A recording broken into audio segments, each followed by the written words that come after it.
Good morning mga kagri. So, isang magandang buhay po sa lahat. Bagaman nakalulungkot itong ating vlog.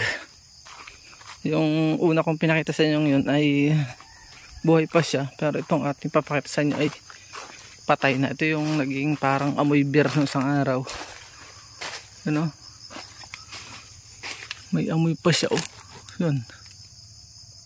Wala na kahit isa. Nangyari. You know?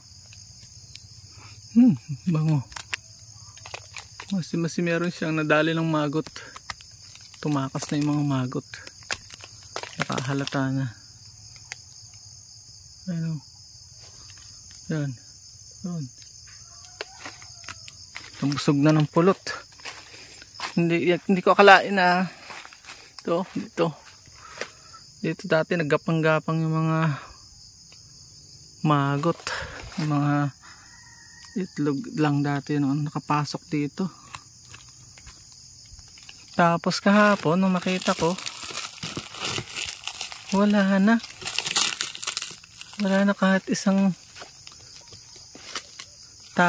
laman. Yan o, sayang, 2 taong inintay. Yan yung sad reality ng pag-aalaga ng mga stingless bees. Isang factor yan nga, maraming kalaban din pag napasok niya ng fly na yan, maagot. Meron pa yung wasp, pag nakakaitlog yun dun, dire-diretso na yun. O nakalulungkot man, kailangan ko ipakita sa inyo, hindi lang puro tagumpay ang ating ipinapakita.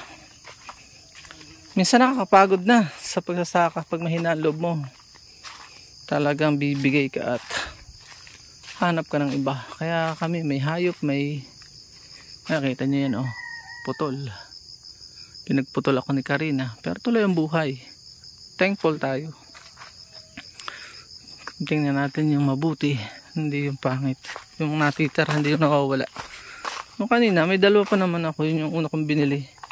Yung namatay, binili ko ng 500 sa wild. Oo, hindi naman sila namatay. Nandyan lang sila sa gubat.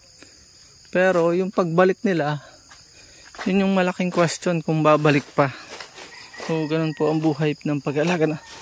Kaya, hindi naman ako mag-alis kasi napakalaki ng silbi. Titing tayo ng may mapipitas na ulit akong marang natira.